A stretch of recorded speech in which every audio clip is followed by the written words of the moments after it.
Ia, patalofa ma whawhero ai atu fo i le tai au matango fie i le alofa ma le anga le lei o le tātou tapa au le langi.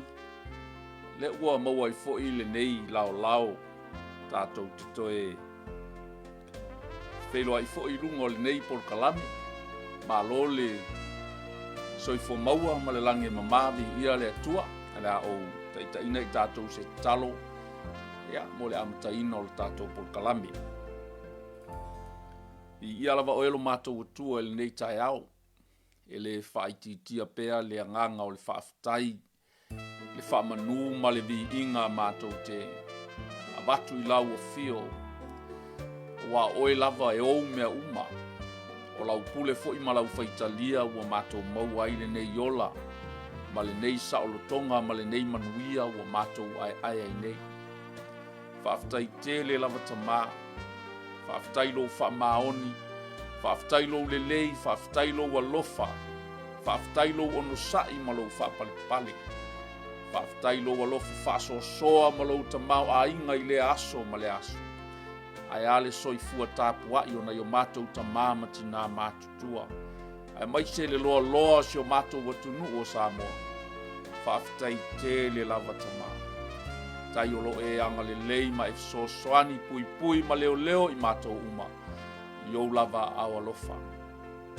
Tai fo i o lo e anga le lei fo i ma soani lo nuu pe o na mātou. Tu ina tu pe ia mātou te talo. Lo nuu filifilia le nuu o Israel. Mātou te talitonu e leo mawhai o na ave e sea o fonga. Ma ou lava tangata na e filifilia. Mātou whaafitai ai le lei tai au e whaafo i le vi inga le whaamanu ma le whaane e tanga i lau o fio. Ma mātou tāpālau sosoani le nei tai au e ale le mana o loa nganga pa ia. Whaasifo mai alo mana ma lau whaauunga i le nei tai au. A wale lufi lufi ina o lau upu o lau o fionga pa ia tama. Talo i mea moni, mea tonu ma mea sao. Le sosia ma le tamau a inga o lau upu o lo onatia. Ia whaalia i le nei tai au tama. Pea foi o se mea ai e sua malia i o mātou loto. Whaatupu ai lo mātou talitonu pea ma lo mātou whatu atua. E le ai lava se tasi atua ua nao o e lava le atua moni e toa tasi. Whaamnuia mai le nei aso, whaamnuia si o mātou atunu ue o lo o whea ngai whe au mangaluenga. Whaamnuia lau whaingaluenga tofi, whaamnuia foi le tapua inga na i o mātou tamā matinau. Whaamnia fo i le mālosi o le nuu o lo o whea ngai ai tiu te mawhaiva e maise le tautua ina o Samoa. Whaamnia fo i le whainga mālo i le palemia, le kapeneta e maise le palemene mamalu o Samoa. Ia iai pea lo wanga le lei tamā. Whauau mai lo manuia le nei aso le amtaina se i o oilo na whaiwina. A le vi inga e tu mau pea ia te oe tamā o no lo suafa Yesu. Amen.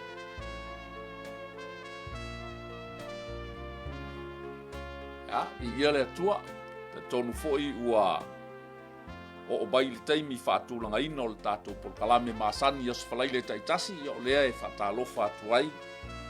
I le nei foi tai au fou, tai au manuia, i le alofa maleanga le lei o le atua, mā lo le soifua maua, mā lo foi le langi mā lo le unsai, mā lo le pali.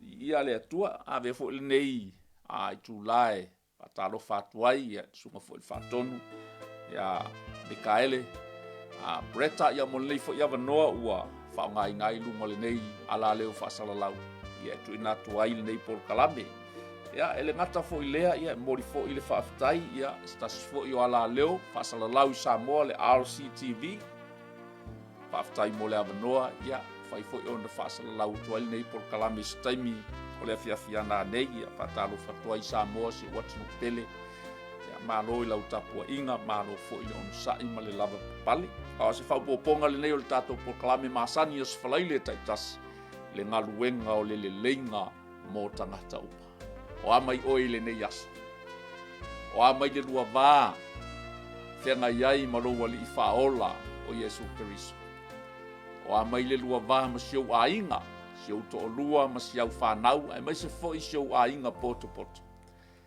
Ia, pei o li o lava ia po o vaenga ia e mawhai foi o na so tai le lei ma le autu po le sini autu o le nei whaasoa po le nei po le kalami. Le ngaluenga o le leinga mo tangata uma. Wa po le a, le manuia po le a le masau o le tātou savali, ma le tātou ngalue, ma le tātou au nanga.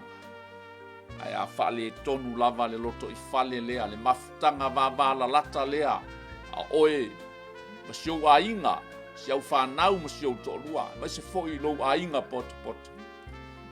Whainga tā foi, ona whale lea, le mafutanga, wāwāla lata oe, ma loa li I whaola, po loa tua, le a whai foi e whale tonu, le mafutanga I lalo nei, I le soifuanga o lo tatou iai nei, ia. Anga le leile atua fsosoa ni mai, I le whaua wino o le tatou whaasoa, ia le tusi o Roma, po le tusi a Paulo I Roma, o lo tatou whaua wina pea, leo e tatou I le mata upu, e se fulu, ea maua whatu ina I fo I se manatu au tū tatou te whaasoa ia I le nei aso, o ala o le atua, e taua mi o tonu ina ai tangata uma. God's way of making people right with himself. Sorry, e tasi ale ala. O le ala o le atua, e whaalele iai pe taua mi o tonu ina ai tangata uma, ma ia lava e toa tasi. I ia le atua, a tonu e ta ua foi, le nei whaasoa e ui lava, pe lava ona watu pe I le tele o taimi, leni upu fou, nei a fionga pa ia le atua. Upu lava e launga ina pea e lau whaingaluenga tofi a le atua. I le aso ma le aso. A o loo whaasolo pea le tātou tusi. Pea le tātou iai I le tusi o Roma. Ma tātou mata I pea. I mea fou, ma whaalinga moni o le fina ngalo le atua. Ina ia taita I tonu ai I tātou. Ma tātou malama I ala moni, whaasinomanga moni a le atua. Le anga ua telefo ia o onga tau whaasi se. Telefo I tangata ua lato a maia upu, e le tusa ma le afionga pa ia a le atua. Ma ua, faune I fo I sa o, whaalongolongo I fo I se tasi o a onga, e le tali tonu, I le tali tonunga whaakerusiano, I le manuia a tali, ma le ola I whaavavau a tā pena I le atua mo I tātou. Wa ana le aise wha moe. Ana le aise wha moe ola o le nei savalinga. I o le ale me mai mau ai lo taimi. E te tapua iai ma e au auna I le atua.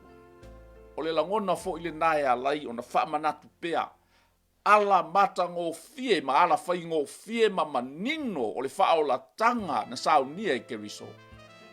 Ina ia aua ne I tā ina se ai I tā ua. Aua ne I tā aua ina se ai I tā ua. Wa tasi lava lea, warning, po le nei fautuanga na a mai e Yesu I taimi nei, e o mai ai tangata tau whase se. O e lātou te whase se I le upu a le atua. E au fo ina tātou mataala, ma tātou tā pena iai.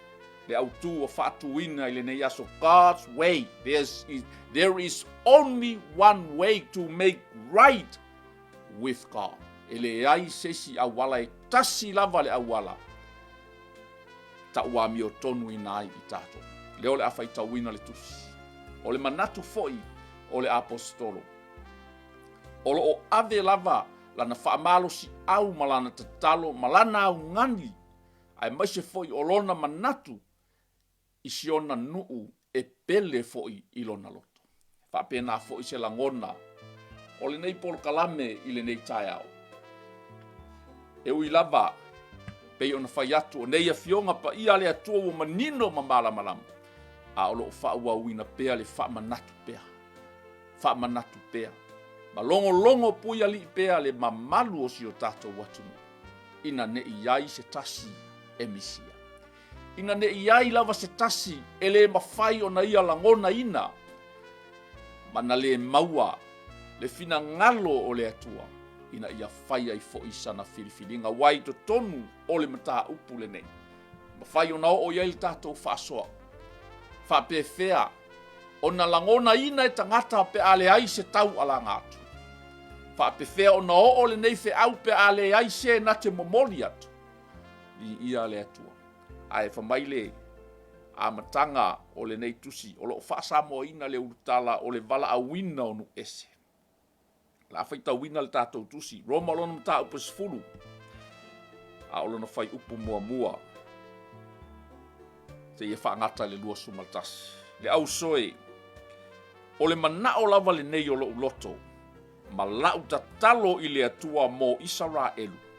Ia whaola ina i lato. Ma nino le lei. Le a fo i tātou te pese pea le nei pol kalame. I le ese esenga o le tangata lotu ma le tangata whaola ina. Whanau fo wina ta uami o ton wina. Pei foi ona. Whaamala malama le lei le apostolo i le nei tusi i a Roma. Le ala e ta uami o tonu ina hayo. A wā, o te moli mau i a te i latou. Ua latou ma e le ngā i la le atua. A e le tusa ma le mala malama. A wā ua le iloa i latou le ami o tonu mai le atua. Ma ua sa ili e whaatu la latou lava ami o tonu. Ua latou leu stai ai i le ami o tonu mai le atua. Di ia le atua. O le tatalo lea, ma le au ngani a le apostolo. Pei foi on tatou tala no pea. O le apostolo e malama lama le lei i ona lava tangata. Po tangata Iutaia, po tangata o Israel. A wā o le tangata na o a oina le lei ai, ia o a onga wha Iutaia. E maua lunga fo i ona wha ilonga, malona talitonunga i le lotu Iutaia. Ae pa ngā lea. E manino le leile va aia le apostolo o Israelu le toa telo tangata Israelu o ni tangata e pulu nau nau ma latou ma ele ngā i le atua i le tapua inga i so se i tu ainga au nanga latou te au nai i le atua ai fa mai alfa i upelua ai le tusa male mala malama. I'll read it in English. Dear brothers and sisters, the longing of my heart and my prayer to God is for the people of Israel to be saved. Amen. I know what enthusiasm that they have for God, but it is misdirected still. For they don't understand God's way of making people right with Himself. Refusing to accept God's way, they cling to their own way of getting right with God, but trying to keep the law. Before yon fatu o tangata o Israelu, o tangata e pulu nau, o tangata e ngalulue malosi e auna malefa maoni. Amen. Lea e moli mawaila apostolo. For they don't understand God's way of making people right with Himself. Latou te iloa le atua, pat o le awala, latou te tau mawhaia ina ia le lei ina ia taua mi o tonu wina, ilo latou vano nofo ai ma le atua, e leo lea lo latou talistonunga. E ese foi lo latou, they make their own ways. See, they don't understand God's way of making people right with Himself, refusing to accept God's way. Latou te le talia ina, le awala na au mai e le atua e tauami o tonu ina ai i latou. They cling to their own way of getting right with God by trying to keep the law. Le foto e mai fo e Paulo I le mata upu lea e se fulu. Le mea fo ina tala noa I mata upu ua te atu. Le valu, ma le iva. O lo mana o lava le apostole matua wha manino le vaenga lea. E le taua mi o tonuina oe I lo tausia o le tūlafonu. Po o lo muli I le tūlafonu. Amen. Di ia le atua. For Christ has already accomplished the purpose for which the law was given. As a result, all who believe in him are made right with God. Amen. Wa uma ona whaataunuina, po wa uma ona fulfill, pe accomplish le whaamoe na awina mai ai le tūla whono, ina ua fio mai keriso mamaliu. Di ia le atua. Lea lafa mai ai, o le unga le nei. So o se tasi, all who believe in him are made right with God.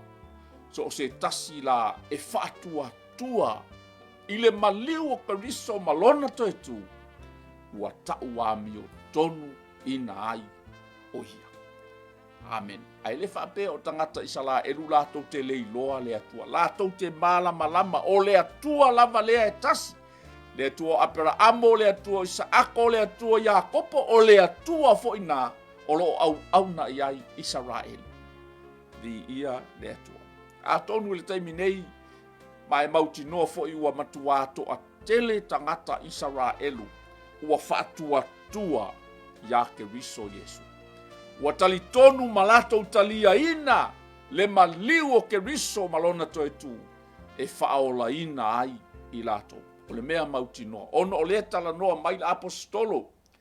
I taimi ua tua nai po le si lua a tau sanga talu ai po le a lava le vā o le taimi ma le taimi le nei.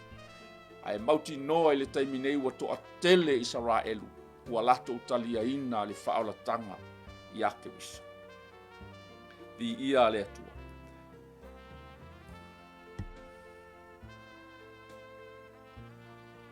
Awa ua leiloa i lātou le amio tonu mai le atua, ma ua sa ili e whaatū la lātou lava amio tonu, ua lātou le usiusta iai le amio tonu mai le atua. Tali tonu o tau mawhainga fo ia, o onga fo ia, a isi tali tonunga. Isi fo i tali tonunga, kerisiano, e ese fo i la lātou wa ai, i le awala e tau amio tonu ina ai le. Amen. Di ia le atua. O le ala lea, e ui lava pe ona tu inatu. O au tu po o afionga a le atua e launga ina pea, ma launga ina pea i lea aso, ma le aso. Ai ina ne iai lava se tasi e misi i ate. Ai ina ne iai lava se tasi e taita ina se lona talitonunga. Di ia le atua. Leanga ua tātou maasani, o tātou o tangata tautua lotu. Na tātou soifua maola mai tutonu e kale sia kerisiano. E matua ma losi le tautua. E matua i ma losi le au nanga i le kale sia. Tali tonu o le silea matu pala o tangata Samoa. O tangata tautua lotu. Pei lava ona moli mawai le apostolo Paulo. O Israelu o tangata e a. Di ia e ele ngā. Ale mo le maua il fai upelua. O ila tou o e ele ngā ila le atua. Ai le tusa ma le mala malama. Ai le tusa maala o le atua. Au ni tangata e tautua lo. Amen. E le whaale au ngā ina lau tautua ma lau au nanga i le kalesia. Ma le lotu. Ma so se mea o tātou au na o loo tau ai le suafa o le atua. A le au tū o le tātou whaasoa i le nei aso. God's way. The only one way of making people right with himself. Di ia le atua. O le awala e tasi. E le o le tausinga o le tū la fono. Mai Paulo ia Efeso e leo ngā luenga ina ne imita ai se tangata. Amen. Di ia le atua.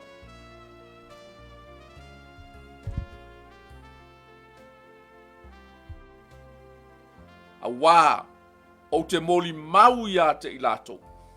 Walato ma ele ngā ila le atua. Aile tusa ma le malama. Di ia le atua. Fai upu e wha.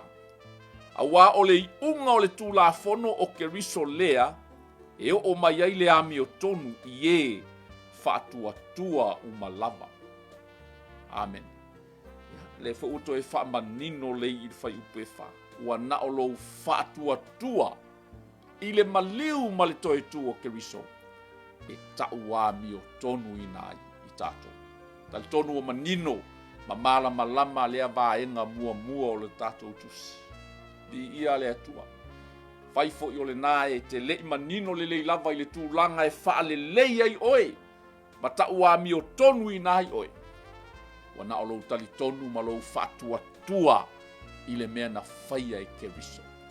Di ia le atua. Ai se au manatu ai e longo pea, ma tau alanga pea le nei whea. Langa ua maasani la tātou whaalongo. Ua maasani la tātou whaalongo. I le au nanga ma le tautua lotu ma mea whai, so se taimi. A te le lau me whai, o lo wala lea i malo. A e wha maoni lau tautua lotu, o lo manuia lea, ma lo wala lea e te sao ai. A ua manatu le polkalame le nei taia, matua wha manino, le ango Israelu, o le nuu o le atua na filifilia ua ma ele ngā, i le au nanga i le atua. Ai pe tai fa mai la apostolo la tote le malama. They were misdirected. Wa taita ina se i la tou.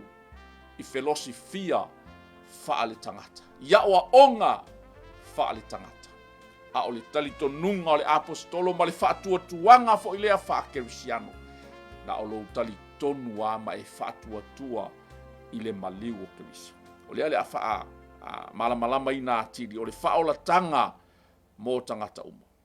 A wawa tu sia e mose le ami o tonu e maua i le tū la fono. O le tangata na te whaia ia mea e ola i lava ia. A o le ami o tonu e maua i le whaatua. Ua whaapea o na whai mai. Aua le whaapea ifo i lo loto. O ai se alua e i le langi. O lona winga ina ia ami ia Keriso ia maliwifo. Pe whaapea o ai se aluifo i le mea loloto. O lona winga ina ia ami ia Keriso ia maliwae na ie uoti. A tonu e faisi a lave ma whainga tāo na e malama i le vaenga lea. But this is where faith comes in. O i e ngā lue mai ai le whaatua i le loto o le tangata. A wau te talitonu a whaamalama atu i tangata te talitonu na o lou talitonu ma e whaatua i le maliu o Keriso Paule o le ala e tau a mi o tonu i nai oe. A tonu e fesili ngia e tangata le nā o onga. A tonu o manatu ia o ai e toe alu. Se ia mai Keriso i lalo. A wā o le tala le tuspa ia, o lo o a fio maa lala o ia i le tūtau matau o le atua le tama. E whautua i nai mo i tātou. O lo o iai o ia i le tūtau matau o le atua le tama. Ina ua a fio ae o ia i le langi. O lo o whaia pea lana ngaluenga whautua lea mo i tātou. O lea ua tātou iai i le aoa onga, i le whaatua, i le maliu o Keriso malona toe soifua. E ono fesili ngi aila e tangata o te talitonu, o le ala lea na au mai ai, e paulo le vaenga lea, e whaamalama ai, a wae mautinoa e fesili ngi e tangata. Le whaola tanga e te maua po le tauami o tonu ina e maua, i lo talitonu ma lo whaatua. Le ufa mai ai, o ai se alua i le langi. E a ami ia Yesu ina ia toe sau. Pe whaapea foi, o ai se aluifo i le mea loloto po le tunga mau. Ina ia a ami ia Keriso ia maliwae na ie uoti. Amene. O fesili ia e whaatu lai po le a mai e le apostolo e whaamanino ai tu langa ia. O lo whaatua tua. I le mea wa o na whaia e Keriso. Amen. And that's faith. O le whaatua o lou mauti noa.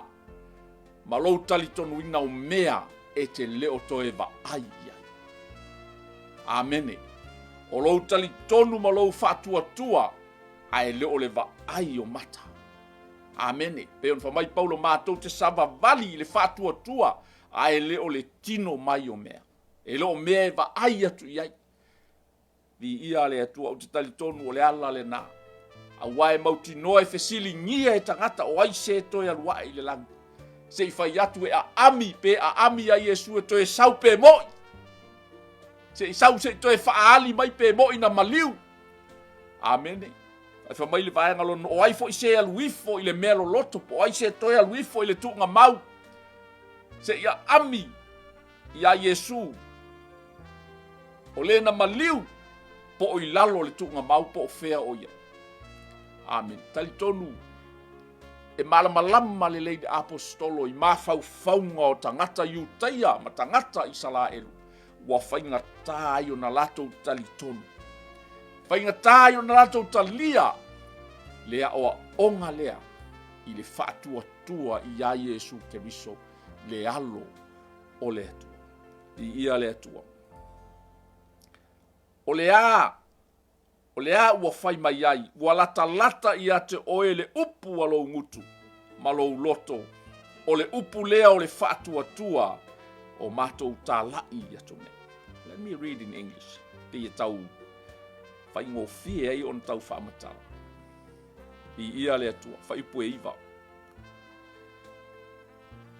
In fact, it says the message is very close at hand. It is your lips and in your heart. Ya. Waiva ai mai le i le valea. Le o a mai le fua kosolea. Se ia ua vatua le fatu sa tusa le apostolo le fai mai ai. The message is very close at your hand. It is your lips and in your heart. I le tantonunga whaafo mai po lea o onga lava a tangata. Mai mauti noa foi. O i le tū lea anga vale o oe. O lo sao whai ai lo fatu. O lo le whaasa mo ina foi o lo loto. O lea la o i foi i lo loto e te tali tonu ai. Amen. Lea la e whamai. The message is very close at hand. It is on your lips and in your heart. Au kangola e fua le vao ula ngukuma male mele ua tatou pōpō ina ma ua tatou whaingo ina o lou loto. Po o lou heart. E ngā ole lua se lau sentimita. O le vā nā o lau ngutu ma lou loto. It is on your lips and in your heart. And that message is the very message about faith that we preach. Au le fe au lea na pau lea o le fe au o le tala le lei. O lea mātou te la unga i nā tupe. Lea fo i ti ngā i la vautalinga yaso falai le uma, mataimi uma. E tala noa ai le ngaluenga o le leinga po le nei por kalame mo tangatau. Matau alanga pea lava pea e le tu ua lava. Le awinatu pea o le ava noa e te tatalo inai le nei tatalo o le whaolatanga. Aisea. Po le ale pulu nau o tangata Israel. Po le a fo iso nau e te ngalue ma e auna ma le wha maoni ma le malosi. Ile e kale sia o lo e ngalue ima e tau tuai. A e le malama ile awala le e tau ami o tonu inai oe. Ile lua vā whawhenga iai male atua. E ma i mau atoa lau au onanga. Li ia le atua. So o le vā la lea e tala noa i apostolo. Whamaia. The message is very close at hand.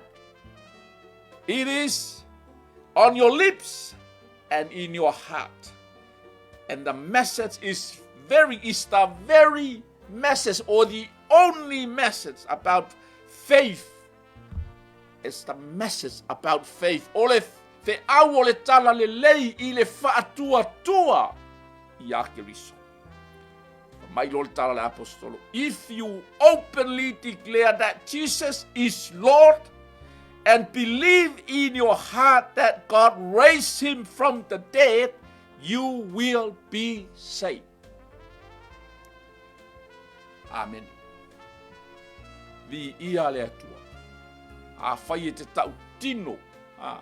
A fai te declare pe te tau tino o le alii o Yesu Keriso. Ma e tali tonu i lo loto na toe whaatuwina mai o ia nai leoti. Pa mai ia e whaola ina ai oe. For it is by believing in your heart that you are made right with God. And it is by openly declare your faith. E declare lai lo lau mutu. Your faith that you are saved. O le wala lea, o le vale o le whaola tanga le i. It is at your hand. Amen. E le whainga tā, e te le tau ngalue a ina, e te le tau tuto ngia, e te le tau ma ele ngā e tau sue, le nei whaola tanga. Le ala nei whainga tā ia isala elu o na talia, le a oa onga i le whaola tanga na saunia i Keriso. Aisia, because ele makes sense, even us. Amen. O le whaatua pe e whōringa mai, ele makes sense. It doesn't make sense. How can you save from all these years? How can you save from every bad attitudes, behavior that we made? Whawhewheo na whaolaina mai ia wā mio leanga. I tātou wanga māse sei maanga paa a. Mea leanga umma le nei lalolangi sa tātou whai. Ai whawhewheo na whaolaina. Ma ta ua mio tonu ina I tātou nai I le nei lava mea na o le tali tonu ma le tau tino I le mutu. I think that's why. Tali tonu o le manatu fo I le nā. I whawhainga tai lava I tangata. O na talia le nei a o onga this very message. Le nei lava fe au o lo alalanga pea ma tau alanga ina pea. I le aso ma le aso. I lunga o le ala leo whaasala lau ma lea TV ke usia. Ina ia e tali tonu ia ma e tau tino o Yesu Keriso o le alii ma le whaaola lavaia. E le ai seisiala. Amen. God's way of making people right with him is only one way. There is only one way. Le vun fama yele. Fa evangelia Ioane. Ma Yesu o au nei o le ala o le upumoni ma le ola. E le mawhai lava o nā luatu se tasi I le tamā pe a le ui mai I atea. I ia le atua. Whaauau le tātou tusi.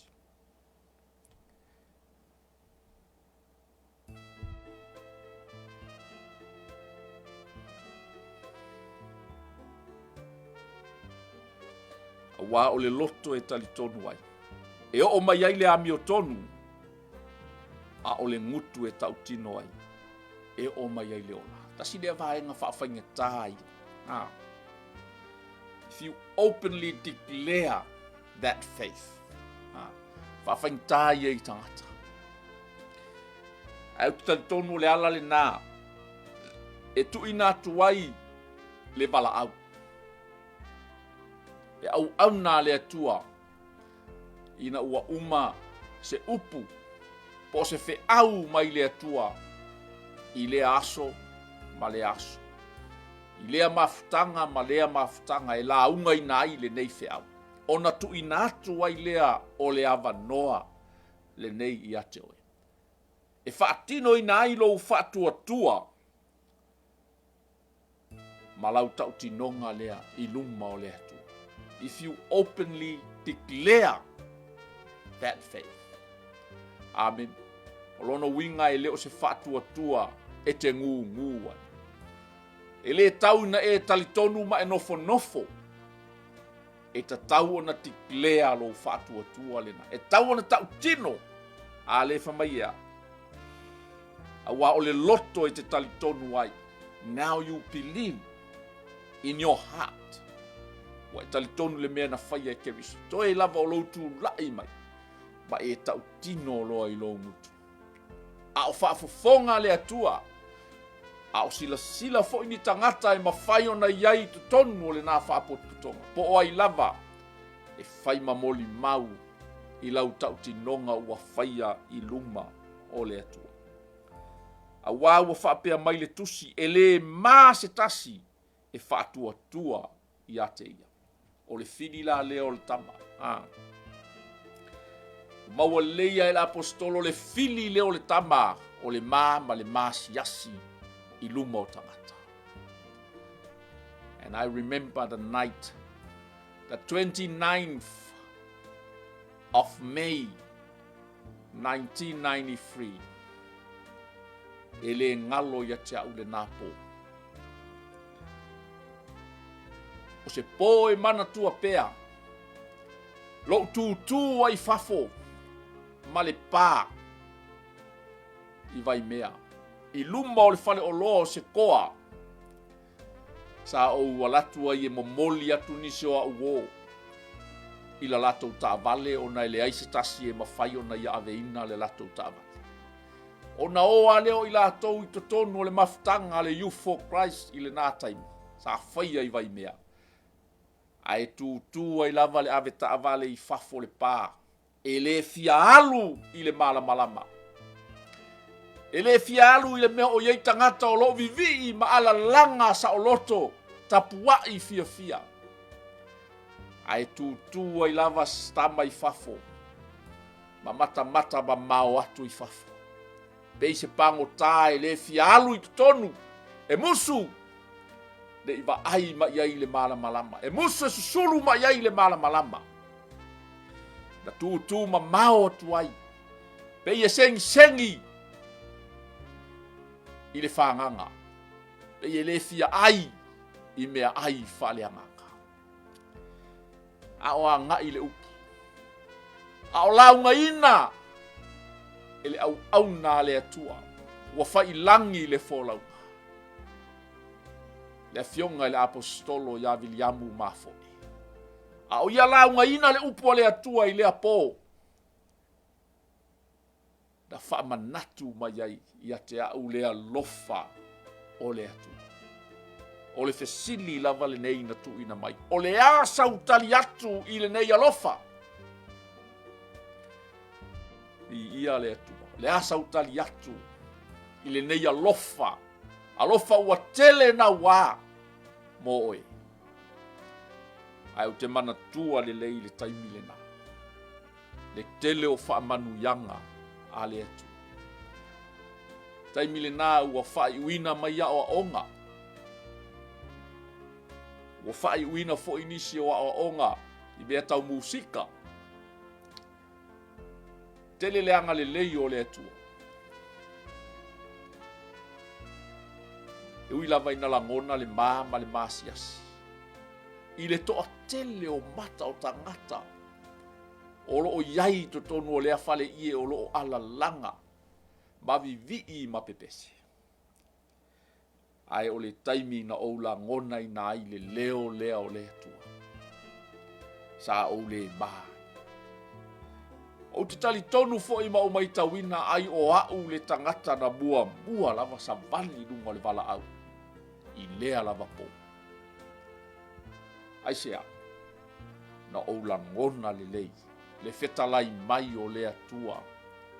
I lo loto. Na o sa vali atua ia lea i luma i na ua fai le vala au. Ma o fai ai loa le nei tau tinonga. O inana o talitonu ai. Po o a lava. O uleanga ma o se.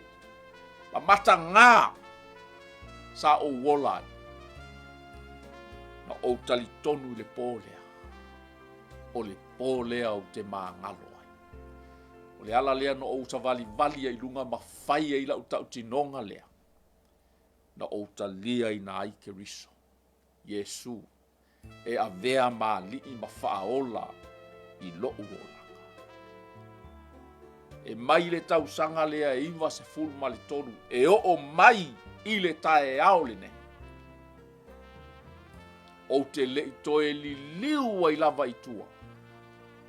I lau filifilinga na whai. E ui lava ina lo loto vanu. Ma maualunga maunga. Ui ti ngā. Na tau wau fo ina. Ave ai. Le mā nava a le atua. Ona o mea na tupu i le savalinga. E le ito e suia i lava. Le whaatua tua o le nei tangata. I le atua wana o ia e mawhai. Ona e mā ngalo ma e malo loa. Di ia le atua. Ma le tala le taspa ia. A wawa whaapea mai le tusi. E le mā fo i se tasi. E whaatua tua i ate ia. Amen. A whai o le mea nau a whainga tai ona e tū lai ona o louwa ai i tangata. O louwa ai e fo i o oe i ate oe le mata ngā o louwa o langa. O te mana o e lui oe le tae ao le nei.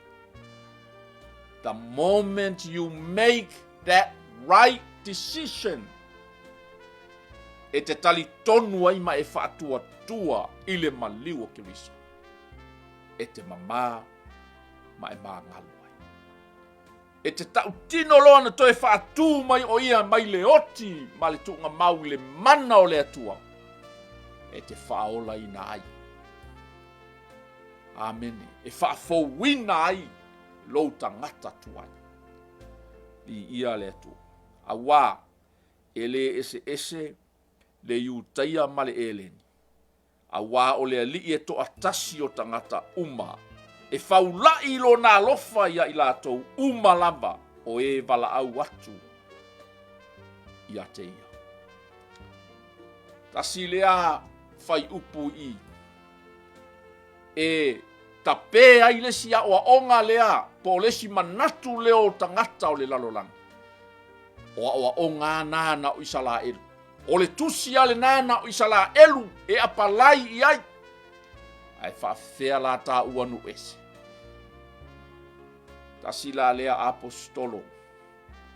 Na te a oa tangata onu ese. E tu tusa le lei oe. Ma tangata isara elu. Pea e tali tonufo. Ma e whaatua tua i le mesia lava lea e tasi. O Yesu Keriso lona ingoa. Whamai ea. A wā, e whaulai lo nā lofa ia i lātou umalava o e wala au atu i ate ia. Wala au iai. Wala au iai. Amene. A e fia ola, wala au iai. Ta talo iai, tangi iai. Amene. Pei fo ion tu inatu. E le aini, whailonga mata utia. Po ni tike ri, po ni a lava ni whai longa. E nā o ai i le upu a le atua. Na pau lea. O le mea te fia tau i ate oe. Whai loa atua i le sosia o le atua i ate oe.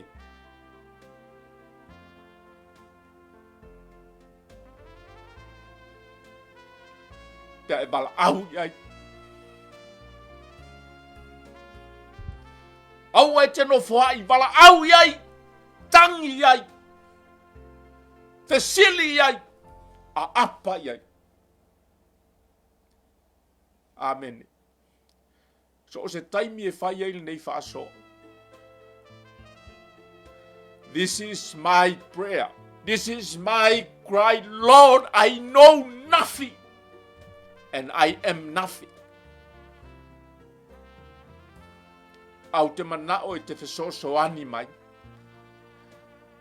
Se i rivia, se i whaali lo sosia le nā tia i te tonu o la upu.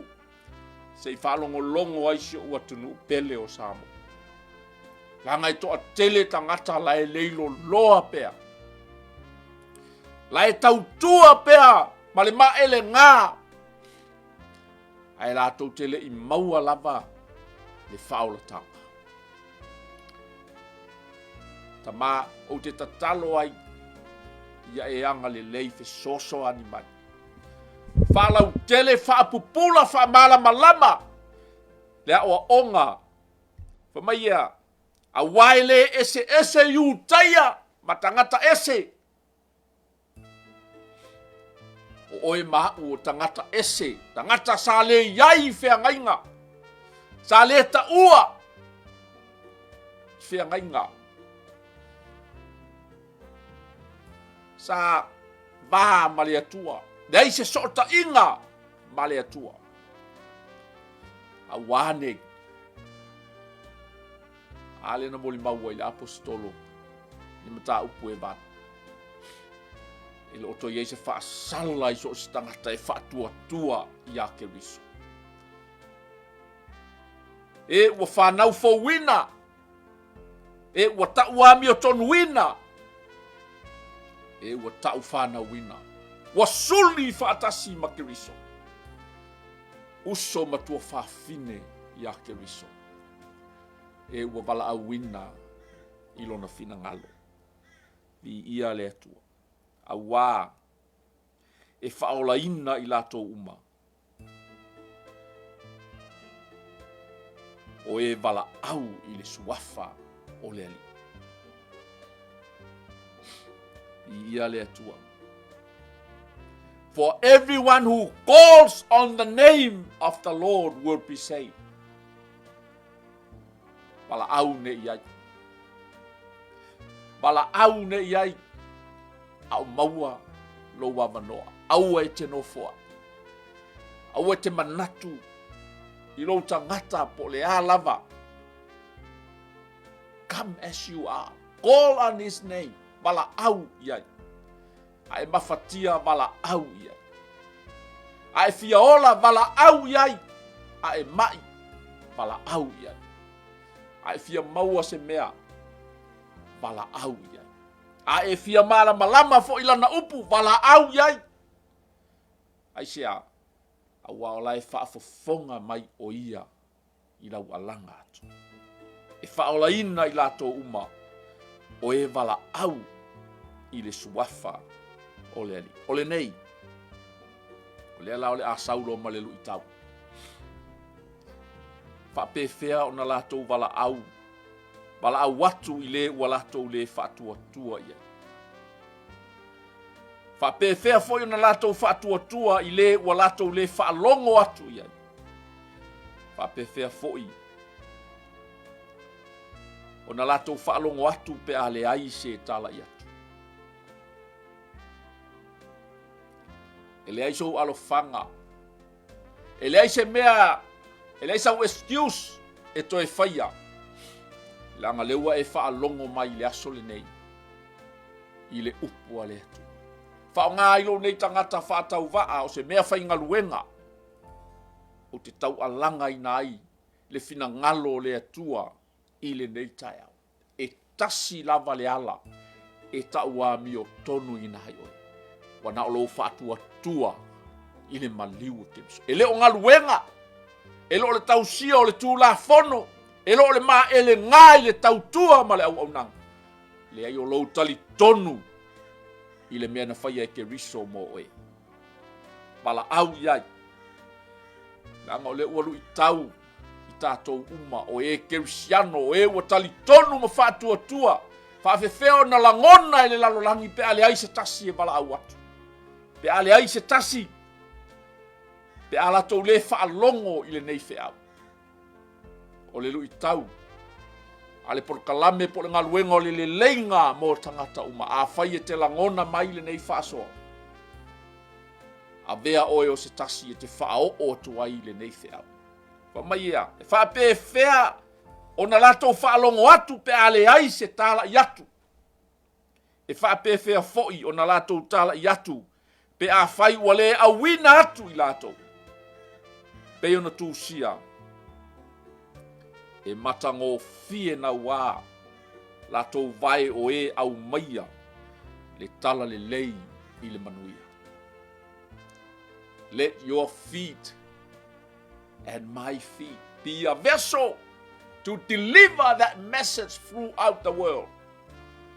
Avea oe, avea umaipu o le nei tala le lei, tata tau alanga ina le nei fe au. Le fe au. The very message o le fe au o le tala le lei. E ala ilo tātou whatua tua i ake riso. Di ia le atua. Matango fie vai. Amen. Ai fia maua le nā whaamanuyanga. Whaamanuia i nai oe ono se ave fe au mō le tala le lei. Ona e share lea. Whasoa. Le ngata fo i lea. Bava ai oe i se awala e whao ngai nai oe le nei taimi. At least. O lau lava tala lea o te whaamalosi ai lau whanau. At least one soul. A tasi se anganga i mawhai ona e o iai le nei aso ma e tala noa iai. Siri atu na ilo le le ai. Whaamanuia le atua i lo loto i le nei aso. Whea lava le te maua mai ai. Manuia lau tala inga. Oe fo i o lo o wha wina pea le ngaluenga tā la i o le malo. Keep on going. Whaamanuia le atua. Aua e te wha vai vai. Aia e whaamalosi pea i ia le atua. Amen. Ia, e lo toe tele tatou whai upo toe, ia ua tala whea unga la fo i mal tatou tai. I ia le atua. A ele i ustai, i latou uma lava i le tala le lei. A wawa whapea mai leali ie. O ai ea ua tali tonu, ia mātou upu e tau longo longo atu. I ia le atua. Tala le at perfecta o Isaia. Isaia 5:5. O 5:5. O ai ea e tali tonu i la mātou upu e tau longo longo atu. I ia le atua. A tonu fo i wati ngā utalinga. Wa feu o utalinga i lo whaalongo pea, whaalongo pea, whaalongo pea. I le tau alanga le au whainga luenga.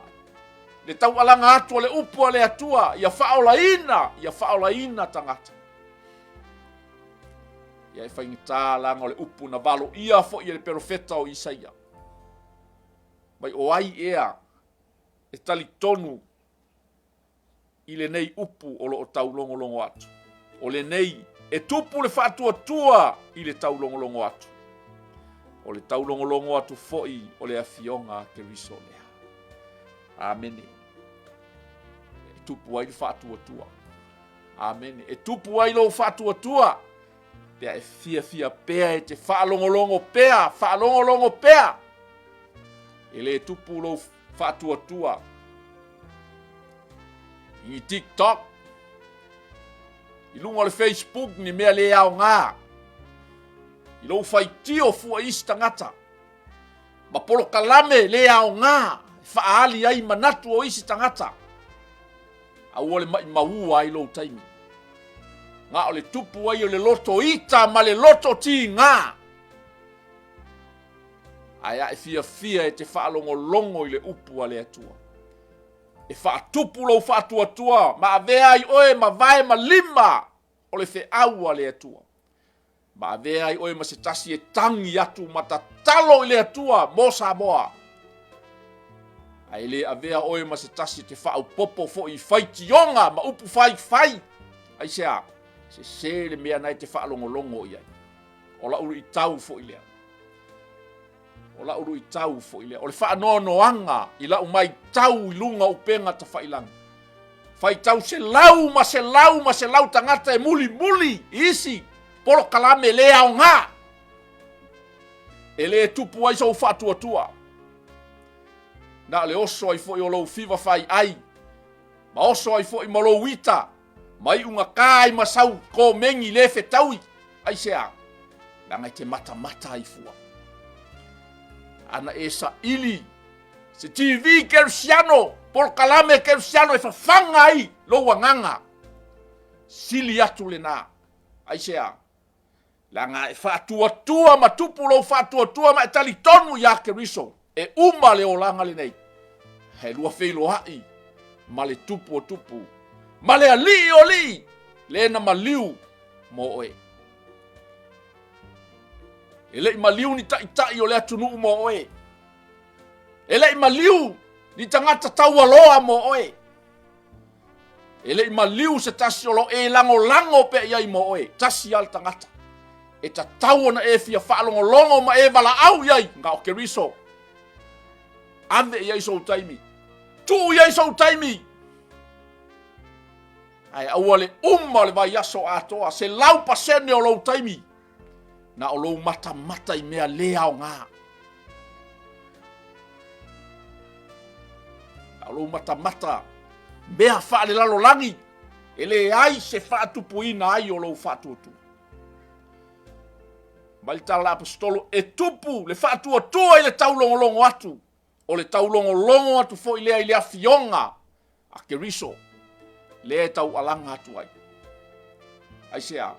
Le angana pau leo le upu. E wha manino mo wha malama ai yala o le atua pei fo i o le nei. Autu, wa wha autu i nai. God's way of making people right with himself is only by believing, trusting, and have faith in the Lord Jesus Christ. Talitonu iai. Di ia le atua. Ai o te whai atu. Walatou le whaalongo mai ea. E moni. Wa o. Lo latou leo i le lalolangi uma. Walatou upu foi turu inga. O le atu laulau. Ai o te whai atu. Ele i loa e isala elu ua mua i whai mai Mose. O te whaatupu le fuā i a te outou. Ele nuu ua le se nuu. O te whaono i a te outou. I le nuu vālea. A ua wha malosi lava i saia ua wha pēr mai. Ua maua haue i la tōu na lesa ili mai i a te au. Ua wha alia au i na le fesili mai i a te au. Ua wha pēr foi. Wha pēr mai foi o ia Israelu. Ua o wha aloa atu o lima i aso uma i le nuu wha alongo ngā ma le finau mai. Ta mā whaaftai lau upu. Whaaftai lau a fionga pa ia ta mā. O nisi o vaenga, ele o iai le tala noa, ele o manino mamala malama, i le whaafofonga si o mātou atunu. O te tui nātu i lau a fio, i le mana o loa nganga pa ia e te momoli i o mātou loto, whaamala malama atili lau upu ta mā. Na ia mātou tofu whaalumanga ai i lau whaasoa ma lo wanga le lei i le nei tai au. Alue atu lo wanganga i le nei tai au i se tasi na langona mai le leo le nei polo kalami. Ina ia whai ai se filifilinga tā ua tama. Wa mātou iai yaso muli. Wa mātou iai yaso whainga tā. Mātou te lei loa fo i po le ale umi tama. O to toe o na e toe a fio mai lea. Lea li au te talo ia tāpena ina i mātou tama. Ia o ina i mātou tama. Ia mātou loa le ala. O le upu moni. Ma le ola. Wana o oe lava ke visu. Di ia le atua. A whai e tele italia ina ke viso. I lowo langa. E leo se ava noa le leile nei. E te whai ai le nei te talo. Di ia le atua. Ona e muli mai lei upu o le nei te talo. E ofo i nātu mo oe. A e ta talo mai oe i lou lava loto maua lalo o lau lava te talo. E te talia i nā ai Jesu ke misa. Pe a whai o le nāua e tali tonu ma e whātua tua i lou loto. Toi lava o lau tau tinonga. Ai o le au taita ia o i lau tau tinonga i le nei tai au. Muli mai. Le atua le tamā. Wa o tali tonu ma whātua tua i le nei tai au. Na e maliu moa. o te tau tino i o luma, o au lava o le tangata anga sala ma matanga. Au te whatua tua i le mana o lo toto, o te mama ngalo ai. Whama ngalo mai au tama. Talatu lo loto, wa o talia ina oe, se ia vea mali i ma whaola i lo uolanga. Whaafitai Yesu, wa o whaolaina i lo walofa tūnoa. Amen.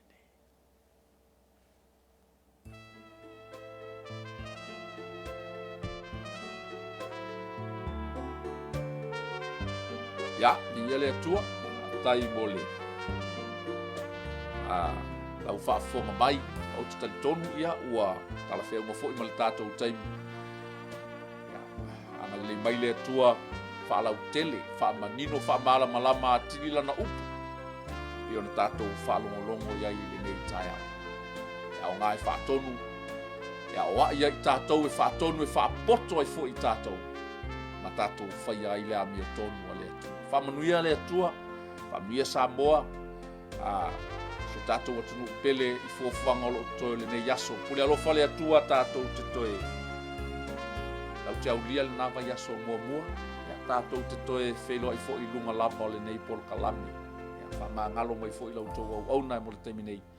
Whātou so i fo ia, le pa ia, ma le mamalu si o tātou atunu. Manuia le nei yaso. God bless.